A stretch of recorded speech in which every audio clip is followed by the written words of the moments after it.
New footage of Stephen A. Smith from just before Cam Newton's ESPN firing is suddenly going viral. Fans believe one comment, one tense exchange, and one warning may have revealed what was really happening behind the scenes before Newton lost his job. So was Stephen A. actually involved? Let me break it down. Cam Newton found out he no longer had a job at ESPN during the last week of July, and the news landed like a gut punch across the sports media world. Cam Newton is out at ESPN as part of layoffs, leaving Stephen A. Smith without his primary Monday co-host on First Take during football season. That's not a small detail. That's the headline. The guy who sat next to Smith every Monday, arguing about quarterbacks and contracts and whatever else was on the docket, is gone. And Smith is the one left standing there without his chair partner. The layoff wasn't just Newton. Also swept up in the layoffs were Ryan Clark, who was let go during NFL Live, and the legendary Carl Ravech. Several NFL Network employees were also fired, including NFL analyst Charles Davis and reporter Tom Pelissero. But out of everybody on that list, Newton's name hit different. Cam's arguably the biggest name to go, but he likely won't be the last as layoffs continue. Now here's where the footage comes in. Within a day of the news breaking, Smith posted his own reaction on his YouTube channel. And the way he talked about the layoffs is what got people digging. Stephen A. Smith expressed his disappointment over ESPN's decision to lay off Ryan Clark and Cam Newton as part of a broader round of layoffs, sharing his thoughts on his YouTube channel and revealing his frustration with ESPN's management for including Clark in the layoffs. Notice something there. He named Clark specifically. He talked about missing Clark. He said the bosses know he's not happy about the decision. But when it came to Newton, the emotion just wasn't the same. That imbalance is exactly what got people pulling up old clips. Because this wasn't the first time cameras caught something between these two. Go back to earlier in the year, when Newton and Smith were on set, discussing Dak Prescott's reaction to the Micah Parsons trade. Newton compared Parsons chasing a bigger contract to Smith chasing his own massive deal from ESPN. It was a throwaway line,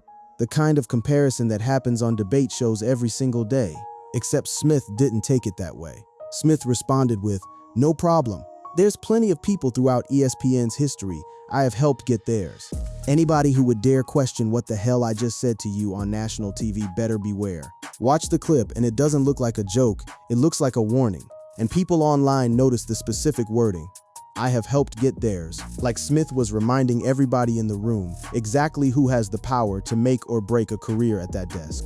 That clip alone would have been enough to get tongues wagging. But it's not alone. There's more. Fast forward to a Thursday morning in November, and Smith is back on First Take, except this time he's not needling Newton. He's defending him. Newton had called the New England Patriots fool's gold on air the week before. And when reporters asked Patriots quarterback Drake May about it, May said he didn't even know what show Newton was on. Smith did not let that go. Drake May is a liar. First Take is the #1 morning show. Don't tell me you an athlete and you don't know that. Don't tell me you an athlete and you don't know that Cam Newton is on this show. You lying, Smith said live on national television. That rant went everywhere. Barstool's Dave Portnoy posted a response on X, blasting Smith and demanding an apology to May. Portnoy posted a video demanding Smith apologize, saying Newton can say whatever he wants. But when the Patriots were asked about the fool's gold comment, and May responded that he didn't even know what show Newton was on, Smith turned around and called May a liar. Portnoy went further, saying he personally had no idea Newton even worked for the network. It became a whole thing. Sports media pundits piling on Smith for how far he took a defense of his own co-host.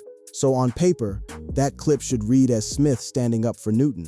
But rewatch it after the layoff news drops, and it reads differently. It reads like Smith cared more about First Take's brand, the #1 morning show, 13 years and counting, than about Newton as a person. Every single line in that rant was about the show's ratings, the show's history, the show's stature. Newton was almost a prop in his own defense. Add all of that up, the "I helped get theirs" line, the Parsons dig, the way Smith's public statement after the firing gushed about Clark, but barely touched Newton, and you've got a pile of footage that, taken together, looks less like coincidence and more like a pattern. That's exactly why this footage is spreading right now. Not because any single clip proves anything on its own, but because stacked next to each other, right as Newton's name shows up on the layoff list, they start telling a story people can't ignore. And the story doesn't stop with just those two men. There's a third voice that jumped into this conversation almost immediately after the firing broke. a voice that had already been floating a theory about Newton's exit before most people even knew layoffs were coming. That's where we go next. To understand why people are so quick to believe Smith had something to do with this, you have to go back further than this year. You have to look at how Smith has operated on that show for over a decade. Because this is not the first co-host situation that ended with somebody getting removed from the desk. Back in 2021, Max Kellerman was sitting across from Smith every day. Ratings had cooled off since Skip Bayless left the show, and instead of writing it out, Smith made a decision. Stephen A. Smith has confirmed what many people have suspected since Max Kellerman was booted off First Take. It was he who wanted his partner gone, feeling that the chemistry between them had stagnated to the point that he needed to make a change to freshen up the show. He didn't hide it either. Smith confirmed that it was at his insistence that Kellerman was fired from First Take, acknowledging that while everything seemed to be working fine, behind the scenes he felt the chemistry between them had stalled. Smith went on air and basically told the audience, "I decide who sits next to me." That's the precedent. When Smith wants somebody gone from that desk, Smith has, by his own admission, gotten his way before. So when people saw Newton's name on the layoff list, the Kellerman blueprint was already sitting in the back of their minds. It's not paranoia, it's pattern recognition, built directly off Smith's own public comments about how that show operates. Now layer in how Newton actually got to that chair in the first place. Cam Newton joined ESPN's First Take to serve as a commentator, making his debut in October during a live taping at Tennessee State University, joining hosts Stephen A. Smith and Molly Karam, as well as daily guests such as Shannon Sharpe and Chris Mad Dog Russo. Newton came in with energy, calling himself passionate and intense, exactly what a debate show wants. And it worked. Newton found success opposite Stephen A. Smith during the NFL season, where he was Smith's main debate partner on First Take, elevated into the premier spot after Shannon Sharpe parted ways with ESPN. Think about that chain of events for a second. Shannon Sharpe, gone. Michael Irvin before him, gone. Max Kellerman, gone at Smith's own request. ESPN has paid people between $2 and $6 million a year to be Smith's main debate partner on Mondays during football season since Kellerman left, and ESPN has now fired them all. Michael Irvin, Shannon Sharpe, and Cam Newton. Read that list again. Every single person who has sat in that Monday chair across from Smith since 2021 is no longer employed there. That's not one data point. That's 4 in a row. Now, to be fair, none of those exits happened the same way, and nobody has produced a memo where Smith orders somebody's firing. But the sheer consistency of the outcome is what keeps fueling the conversation. It's the kind of stat that jumps off the page the moment you line it up. Then there's the personal friction that built specifically between Newton and Smith in the months leading into this. It didn't start with the Drake May rant. It started earlier with a comment from Smith that a lot of people found strange given the context. During a discussion, Smith appeared to take what SI described as a weird shot at the former Panthers quarterback. In a recent episode, Newton going back and forth with Smith appeared to warrant a shot at the former Carolina Panthers QB. As the two, along with Dan Orlovsky, were discussing Dak Prescott's comments on the Micah Parsons trade, and Newton likened Parsons chasing a big contract to Smith, getting a massive deal from ESPN. That's the moment Smith fired back with the line about having helped people get theirs, the one that sounded more like a threat than a rebuttal. Writers who cover the show pointed out that this kind of tension isn't unique to Newton. This is where Newton often butts heads with Smith, which is true of every single co-host that the show has ever had. Skip Bayless, Max Kellerman, Shannon Sharpe, and others have all argued with Smith, but that's the premise of the show. Arguing is the format. That's what First Take sells. But most of that back and forth is scripted volume, not personal animosity. What made the Parsons exchange stand out is that Smith's response wasn't about basketball or football at all. It was about money, power, and who controls careers at that desk. That's a different register than the usual debate show theater, and it's exactly the kind of moment fans go back and rewatch once a firing happens. So by the time Newton's name showed up on the layoff sheet, there were already 3 separate threads sitting in public view. The Kellerman precedent, where Smith openly pushed a co-host out, the 4-for-4 track record of Monday partners losing their jobs since then, and a live, unscripted flash of tension between Newton and Smith over money and power just months before the firing. None of those threads by themselves prove Smith called ESPN executives and demanded Newton's exit. But stacked together, they explain exactly why the footage is spreading the way it is, and why so many people aren't willing to write this off as pure coincidence. But there's one more piece of history that a lot of people think matters more than any on-air clip. It didn't happen on First Take at all. It happened on Newton's own podcast, months before any of this. And it's the single event that one veteran sports radio host keeps pointing back to as the real reason Newton isn't at ESPN anymore. That's where we go next. If you want to understand the theory that's gaining the most traction right now, you have to go to March, and to a guest nobody expected Newton to book. Newton runs his own show outside of ESPN called 4th and 1, built through his production company. In March, Newton welcomed Jason Whitlock onto his 4th and 1 YouTube channel for a lengthy interview, with much of the conversation centering around Smith. That last part is the key. This wasn't a football breakdown. This was Newton sitting across from one of Smith's most public rivals in media, letting him talk at length about Smith. Whitlock isn't just some random critic either. Smith has described his feelings toward Whitlock in blunt terms, and Newton knew exactly who he was inviting onto his platform. During that conversation, Whitlock brought up claims about fabrications in Smith's own memoir, criticizing him directly, and Newton didn't push back. Smith criticized Newton for not defending him when Whitlock cited what he described as fabrications in Smith's memoir, and Newton responded that he didn't challenge Whitlock because, in his view, there was nothing to correct. Think about what that means. Newton had a guest in his chair attacking his own network colleague, and Newton chose silence. Not agreement, not defense, just letting it play out. For somebody who works alongside Smith every Monday, that's a loaded decision. And Smith didn't let it slide either. Shortly after the interview, Smith took issue with Newton for not challenging Whitlock, but he insisted the former. Panthers quarterback wouldn't be booted from First Take after platforming one of his biggest enemies in media. Notice the specific promise there.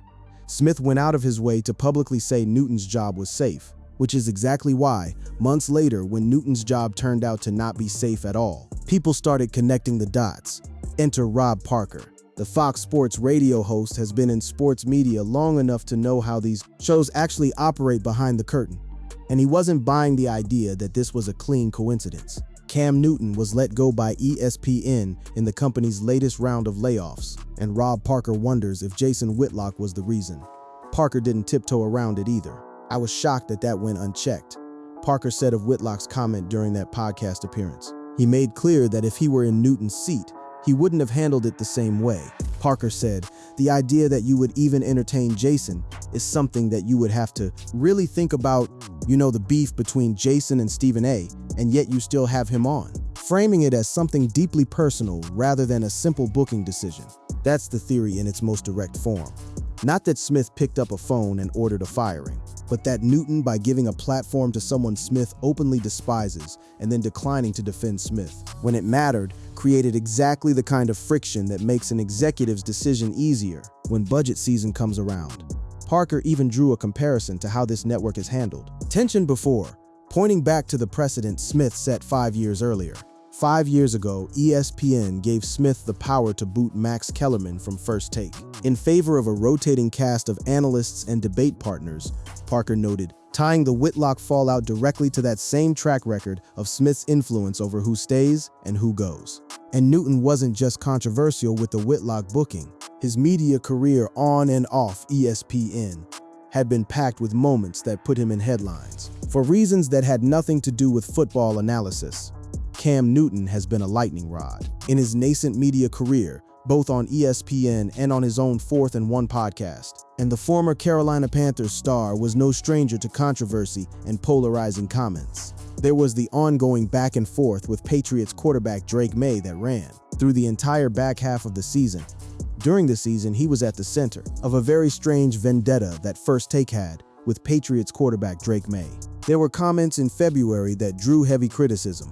In February, he made bizarre comments about women's value being tied to the number of children they have. And there was criticism from inside the building too, not just from Smith. Criticism even came from colleagues within ESPN. After he had Smith's arch enemy, Jason Whitlock, on his podcast, and in response, Smith stated that there were a number of reasons why Newton's First Take presence could be questioned, but that he was still supportive of his appearances on the program. Read that last line again, because it matters. Smith, on record, admitted there were reasons Newton's spot on the show could be questioned. He said it publicly before any layoff was ever announced. That's not somebody staying neutral. That's somebody laying groundwork. Whether he meant to or not, put all of that together. With the Whitlock fallout and Parker's public suspicion, and you've got the strongest circumstantial case yet. A guest booking that directly targeted Smith. A public acknowledgement from Smith that Newton's role could be questioned. A veteran radio voice publicly wondering out loud if that interview sealed Newton's fate. None of it is a confession, but it's the loudest piece of the puzzle so far, and it's the one most people bring up first when this conversation comes up. Still, there's a very different explanation sitting underneath all of this, one that has nothing to do with grudges or podcasts at all. It has to do with money and with a business deal that reshaped the entire company Newton worked for. That's the part that complicates everything we've covered so far. Here's where the story gets complicated, because the layoffs didn't happen in a vacuum tied to one show or one relationship. They happened because of a much bigger shift at the company level, one that had absolutely nothing to do with Newton personally. The main force behind the Cam Newton ESPN layoffs stems from Disney's media restructuring, in exchange for the NFL acquiring an equity stake in ESPN. The sports broadcasting network received operational control over the NFL network and its digital properties. That deal meant ESPN suddenly had overlapping staff across two networks doing similar jobs. Somebody had to go, and it wasn't going to be a small trim. ESPN officially fired the former NFL MVP as part of a swift sweep of network cuts hitting both on-air talent and digital production staff, ending his short-lived tenure as Smith's primary Monday morning debate partner on First Take. The scale of the cuts backs that up. This wasn't a quiet, single-name move. Newton joined a list that includes NFL analyst Ryan Clark, MLB host and play-by-play man Carl Ravech, injury expert Stefania Bell, SportsCenter anchor David Lloyd, NFL Network reporter Tom Pelissero, and NFL Network analyst Charles Davis. That's 7 names across completely different shows, different sports, different roles. Ravech had been calling baseball for decades. Pelissero was one of the most trusted insiders in the entire league. None of that had anything to do with Stephen A. Smith or First Take. The financial math backs it up too. By letting go of the big money personalities, ESPN was targeting an estimated $15 to $16 million in annual talent payroll savings. And Newton, who earned an estimated $2 million annually under his multi-year deal, was one of the largest single contracts on the debate circuit. That's a straightforward budget number.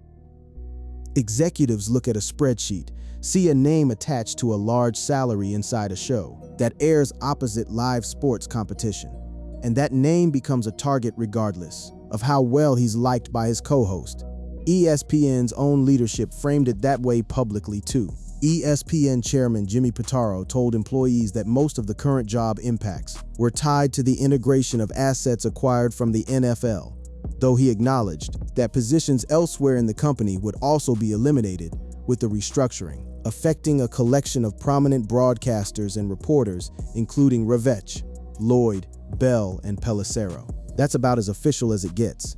A chairman on record tying the cuts to the NFL Network deal, not to internal beef on a debate show. And here's the part that matters most for this whole conversation. Nobody with direct knowledge of the decision has actually confirmed Newton's specific selection had anything to do with his relationship with Smith. The precise reason Newton's position was selected has not been reported, and it would therefore be speculative to attribute his departure to any particular appearance, controversy, or audience reaction. That's about as close to an official denial of the theory as you're going to get from reporting on this. But even reporters who laid out that corporate explanation didn't dismiss the friction entirely. They treated both things as true at once, while corporate restructuring was the official reason. High contract costs and behind-the-scenes friction most certainly accelerated the decision, with the main force behind the layoffs stemming from Disney's media restructuring. Read that carefully. Official reason, restructuring, accelerant, friction. Those aren't contradictory. A company doesn't need a personal grudge to eliminate a $2 million contract during a budget crunch, but a personal grudge can absolutely make an executive comfortable putting that name on the list. First, instead of fighting to protect it, there's also the timeline itself worth sitting with. Newton had been staffed by ESPN since October 2024, originally joining the network, to serve on the rotating panel of commentators on First Take, typically appearing on Fridays. During that NFL season, before signing a multi-year extension the following year for a larger role on the show. He had just been given more responsibility, more money, and a bigger platform less than a year before getting cut loose entirely. Newton signed a multi-year contract last August and became one of the most prominent NFL analysts featured on First Take, but that didn't stop ESPN from making him one of the more surprising names in this latest round of layoffs. That contradiction, company just invested heavily in him, then cut him during a restructuring less than a year later, is exactly why this story hasn't settled into one clean explanation. If it were purely a budget decision, you'd expect ESPN to protect its newest, most expensive investment, not let it go first. If it were purely personal friction, you'd expect there to be some kind of direct confirmation somewhere. Instead, you get both explanations, sitting side by side, each backed by real reporting, neither one fully canceling the other out. Even outlets covering Newton's hometown fan base landed on the same uncertainty. That recent commitment makes the reported separation particularly notable. It suggests Newton's departure was not simply the expiration of a short-term television arrangement. Something accelerated a decision that on paper should have gone the other way. So where does that leave the footage everybody's been circulating? It leaves it as real, documented tension between two men who worked side by side for 2 seasons, sitting next to a real documented business deal that reshaped an entire company's staffing. Both things happened. Both things are true. The only question left is what Newton himself has said, if anything, and what Smith does next now that the seat next to him is empty again. In the days after the news broke, the person everybody expected to hear from stayed quiet. ESPN and Newton had not publicly disclosed the contractual implications of the reported layoff, and Newton also had not issued a public response. No statement, no social media post, no appearance clarifying how he felt about the exit. For a guy who built an entire second career on saying exactly what's on his mind, that silence stood out on its own. Smith, on the other hand, did talk, and the way he talked mattered just as much as what he said. His video focused heavily on Ryan Clark, thanking him, telling him he'd be missed, closing with a personal message. Smith concluded his video with a message to Clark, saying, "Love you, bro, you know that. Always, always here. Talk to you soon," and as ESPN navigates these changes. Smith's comments highlight the emotional impact such decisions can have on those within the network. He also made clear the decision wasn't his to make in the first place. Smith acknowledged that decisions like these are often driven by fiscal and financial circumstances beyond his control. And according to Yahoo Sports, Smith was asked for his opinion on the layoffs and made it clear he wanted to keep Clark. But ultimately, the decision was not his to make. That last part is worth sitting with. Smith went out of his way to say the decision on Clark wasn't in his hands. He never made that same specific denial about Newton. He didn't say, "I wanted to keep Cam." He didn't say, "I fought for him." He talked about Clark with warmth and specificity, and Newton got folded into the broader list almost as an afterthought. If you're looking for the moment that fuels the theory the hardest, it isn't a screaming match on set. It's the noticeable gap in how Smith chose to grieve one departure versus the other, live in his own words, with no producer or script telling him what to say. Meanwhile, Newton isn't sitting at home with nothing to do. He's got infrastructure built well outside of ESPN's building. The retired signal caller hosts 2 successful podcasts, 4th and 1 and Funky Friday. He owns the operation behind it too. Unlike traditional TV anchors, Newton already has his own digital operation up and running. He owns his production company, Iconic Saga, outright, and continues to host 4th and 1 with Cam Newton, his flagship digital football breakdown show and opinion platform that changes the shape of this story. This isn't a guy who lost his only platform. This is a guy who lost his highest profile platform while keeping full control of the one he built himself, the same one that hosted the Whitlock interview that started this whole chain of speculation in the first place. And ESPN isn't just sitting still either, with the chair empty again. The network is already looking at solutions, With Newton out ahead of the upcoming football season, ESPN faces an immediate opening next to Stephen A. Smith on Monday mornings. And rather than signing another standalone multi-year contract, industry insiders expect ESPN to lean on a rotating panel strategy, with internal contributors like Marcus Spears and Dan Orlovsky likely to split Monday duties. A rotating panel means no single person becomes Smith's designated partner again anytime soon, which, depending on how you read it, either protects the network from another expensive contract dispute or quietly avoids putting anyone else in the exact seat that's now been vacated 4 times in a row.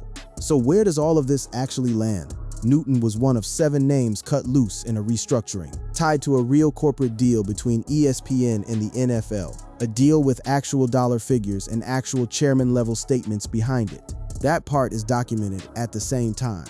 The 2 years leading into that decision were filled with real, camera-recorded tension between Newton and Smith, the Parsons dig, the Whitlock fallout, the uneven public grief after the firing, none of which required a single phone call or backroom order to matter. A company doesn't need somebody to demand a firing, when the friction alone makes an expensive contract easier to cut loose first. Nobody involved has confirmed Smith picked up a phone and asked for Newton's job. Nobody involved has denied that the friction between them made this specific decision easier than it might have been for somebody else on that show. Both of those things can be true, and right now, that's exactly where this one sits. Newton's out, Smith's still there, opposite an empty chair, and the footage everyone keeps rewatching isn't going away anytime soon. TMZ. Cam Newton reportedly fired by ESPN. Fox News outkick ESPN to part ways with Cam Newton talent layoffs. Ryan Clark. Stadium rant. Why ESPN laid off Cam Newton inside the First Take cuts. Salary savings, corporate restructuring, awful announcing. Cam Newton among ESPN layoffs. After First Take rise, Yahoo Sports. Why Cam Newton was fired by ESPN. 155,244,876. Heavy.com. Cam Newton laid off by ESPNSI. Stephen A. Smith appears to take weird shot at Cam Newton. Awful announcing. Rob Parker wonders if Whitlock interview got Newton fired. Sportskeeda. Dave Portnoy flames Stephen A. Smith. Not gonna happen. Watch Dave Portnoy flames Stephen A. Smith. Drake May liar comments amid Cam Newton controversy. Awful announcing. Stephen A. Smith accuses Drake May of lying. SI. Stephen A. Smith, Drake May a liar. Sportskeeda. Why did Max Kellerman leave First Take? Stephen A. Smith confirms chemistry issues on air. JAMN 107.5. Stephen A. Smith reacts to ESPN. Firing 2026, 7-22. Stephen A. Smith reacts to ESPN firing. Ryan Clark, Cam Newton. Sportskeeda. Cam Newton signs with ESPN. Signs with ESPN. Joins Stephen A. Smith.